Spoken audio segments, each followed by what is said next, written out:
Good morning बच्चों आपकी board परीक्षा को ध्यान में रखते हुए हम लोगों ने केमिस्ट्री और जीव विज्ञान का क्रैश कोर्स स्टार्ट किया था, जिसमें हमने केमिस्ट्री का सॉल्यूशन चैप्टर सॉल्व करा दिया है। उसमें बच्चों आपको जो भी डाउट हो आप उसको कमेंट सेक्शन में लिख के हमसे पूछ सकते हैं। तो आज हम बच्चों स्टार्ट करेंगे विद्युत रसायन वाला चैप्टर, और इसमें हम पहले ही पढ़ेंगे क्या कि विद्युत रसायन श्रेणी क्या होती है और उसके लक्षण क्या होते हैं बच्चों। क्योंकि बच्चों विद्युत रसायन श्रेणी के ऊपर आपकी बोर्ड परीक्षा में बहुत से क्वेश्चन पूछे गए हैं, चाहे वो अति लघु उत्तरीय प्रश्न के रूप में हो या बहुविकल्पीय प्रश्न के रूप में हो। क्योंकि उसमें मैंने देखा बहुत से क्वेश्चन पूछे गए हैं कि कौन सा तत्व बच्चों प्रबल ऑक्सीकारक होगा, कौन सा प्रबल अपचायक होगा। तो ऐसे क्वेश्चन आपकी बोर्ड परीक्षा में बहुविकल्पीय प्रश्न के रूप में कई साल पूछे गए हैं। तो बच्चों विद्युत रसायन श्रेणी होती क्या है? विभिन्न धातुओं व अधातुओं के मानक इलेक्ट्रोड विभव के बढ़ते हुए क्रम में रखने पर जो श्रेणी प्राप्त होती है उसे विद्युत रासायनिक श्रेणी कहते हैं।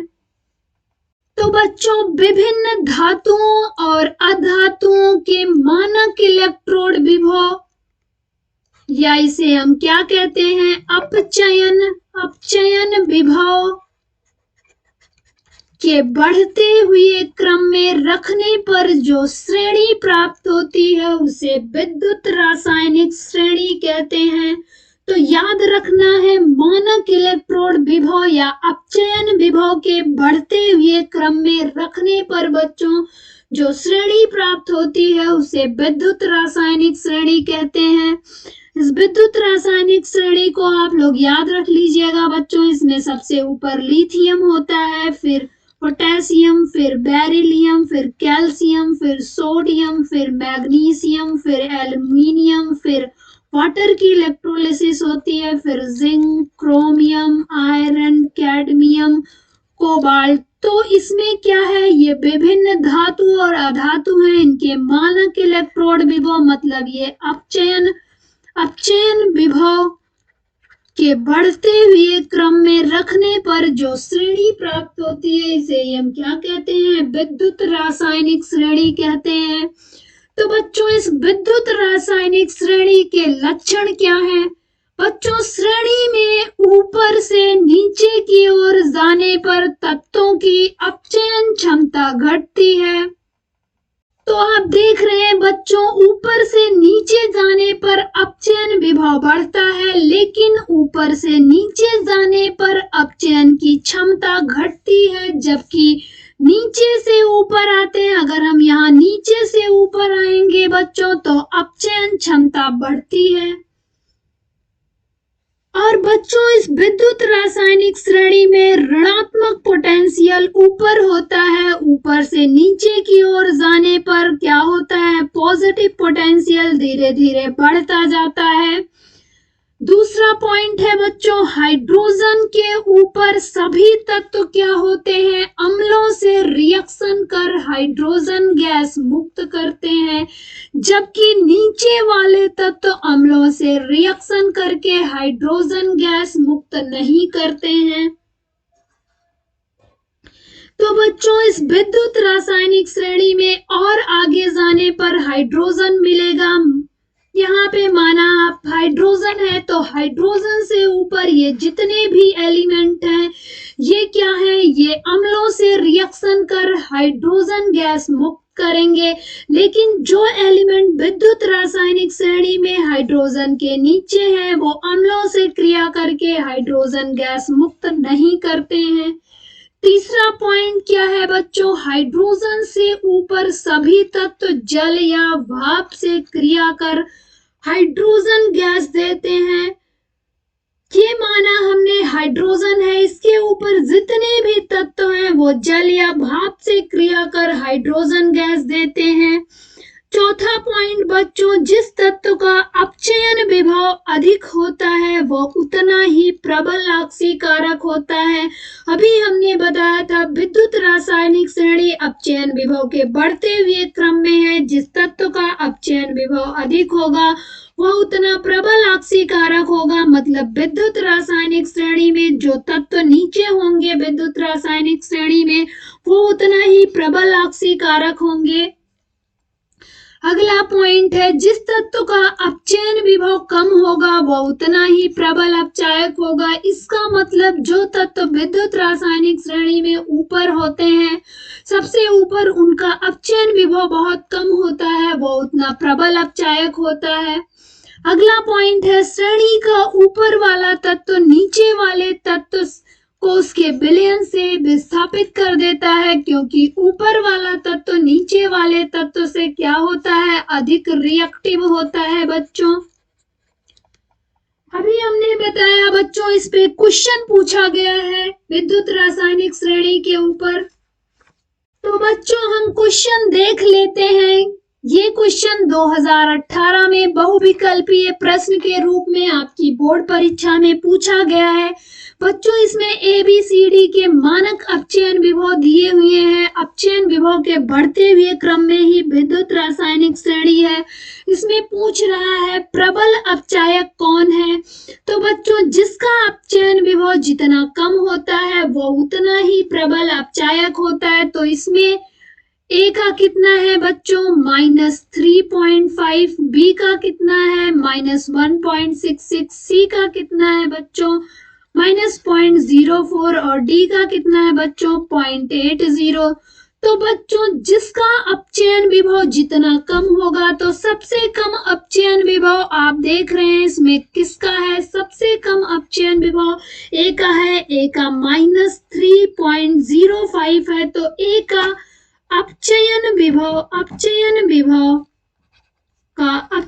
विभव कम है सबसे। तो ये क्या होगा बच्चों, प्रबल अपचायक होगा।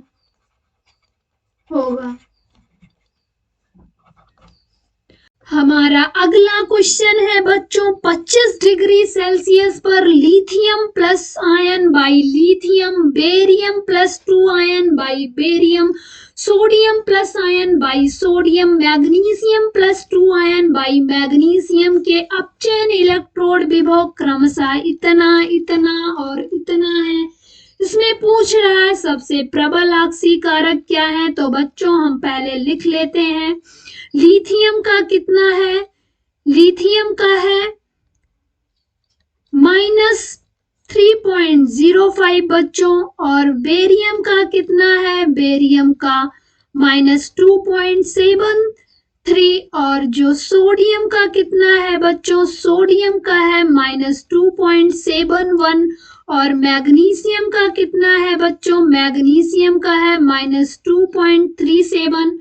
तो पूछ रहा है इसमें सबसे प्रबल ऑक्सीकारक कौन है। हमने बताया था बच्चों जिसका अपचयन विभव अधिक होता है वह उतना प्रबल ऑक्सीकारक होता है। तो किसका अपचयन विभव अधिक है बच्चों, इसमें सबसे अधिक अपचयन विभव किसका है, सबसे अधिक अपचयन विभव बच्चों magnesium plus 2 ion by magnesium का है। इसका सबसे अधिक अपचयन विभव है, इसलिए यह सबसे प्रबल ऑक्सीकारक होगा बच्चों ये क्वेश्चन आपकी बोर्ड परीक्षा में कब पूछा गया, 13 में पूछा गया है, 18 में पूछा गया, 19 में बहुविकल्पीय प्रश्न के रूप में पूछा गया है। बच्चों हमारा अगला क्वेश्चन है, ABC तत्वों का मानक अपचयन विभव क्रमशः इतना वोल्ट है, इसकी अपचयन शक्ति का क्रम बताओ। ये क्वेश्चन बच्चों आपकी बोर्ड परीक्षा में 17 में, 18 में और 19 में बहुविकल्पीय प्रश्न के रूप में पूछा गया है। हमको दिया गया है ए बी सी, इनका अपचयन विभव दिया गया है, ए का +0.68, बी का दिया गया है -0.50, सी का -2.5 और हमको इनकी अपचयन शक्ति का क्रम बताना है। तो इसमें सबसे अधिक अपचयन शक्ति किसकी होगी, जिसका अपचयन विभव सबसे अधिक होगा। तो सबसे अधिक अपचयन विभव किसका है, अपचयन शक्ति उसकी अधिक होगी जिसका अपचयन विभव अधिक होगा। तो सबसे अधिक अपचयन विभव किसका है बच्चों, ए का है, फिर किसका है, बी का है, फिर किसका है, सी का है। तो इसका क्रम ये होगा। इसके बाद बच्चों हम लोग पढ़ेंगे कोलराउस का नियम क्या है। ये नियम बच्चों आपकी बोर्ड परीक्षा में 15 में, 14 में, 16 में, 17 में, 18 में, 20 में, 22 में हर साल लगभग पूछा गया है। तो बच्चों ये क्वेश्चन आपकी बोर्ड परीक्षा की दृष्टि से बहुत इंपॉर्टेंट है। तो बच्चों इस नियम के अनुसार क्या होता है, किसी विद्युत अपघट्ट की अनंत तनुता पर चालकता इसके धन आयनों और ऋण आयनों की मोलर चालकताओं के योग के बराबर होता है यदि प्रत्येक चालकता पद को विद्युत अपघट्ट सूत्र में अवस्थित संगत आयनों की संख्या से गुणा किया जाए। तो एग्जाम्पल के लिए बच्चों हम बताते हैं, मोलर चालकता जैसे मान लेते हैं अनंत पे मोलर चालकता HCl की हम कैसे लिखेंगे, अभी हमने बताया इसके धन आयनों और ऋण आयनों की मोलर चालकताओं के योग के बराबर होती है। तो इसका धन आयन क्या है, H+ आयन,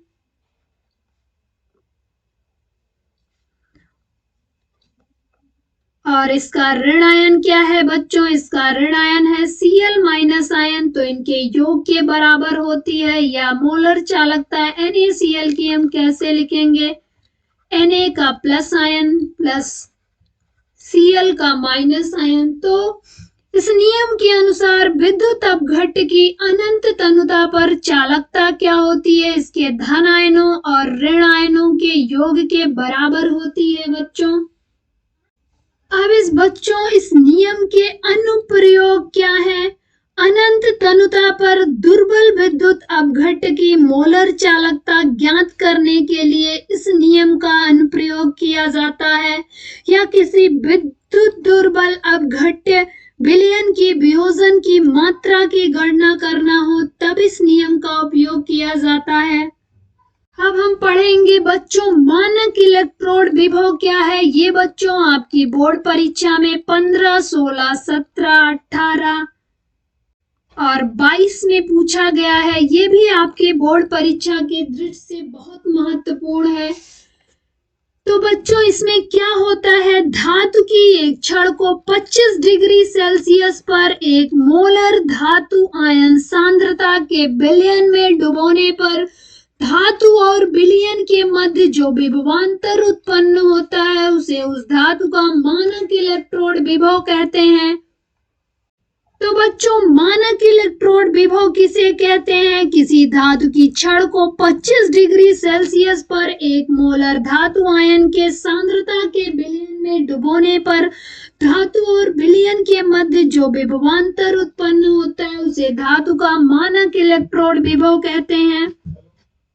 बच्चों एक मानक इलेक्ट्रोड अभिक्रिया इस प्रकार है, Mn+ आयन ये एक धातु आयन है, इससे एक धातु M बनेगी। चूंकि अब हमने अभी बताया कि Mn+ आयन है, इससे एक धातु M बन रही है, इसमें एक इलेक्ट्रॉन Ne निकालेंगे तो हमें एक धातु मिलेगी। तो बच्चों नर्स्ट इक्वेशन के अनुसार किसी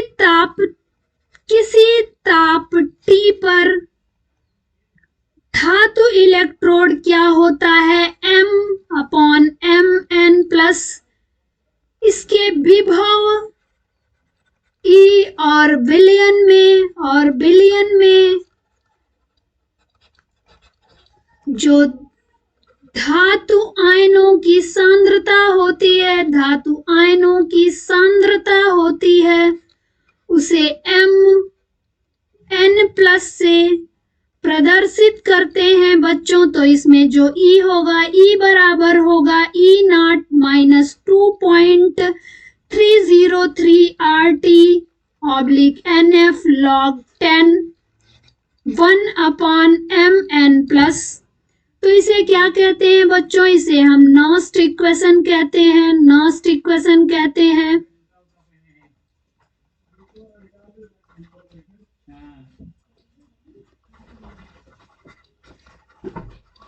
बच्चों, यदि आपको इसमें किसी तरीके का कोई भी डाउट हो तो आप उसको कमेंट सेक्शन में लिख के पूछ सकते हैं। धन्यवाद।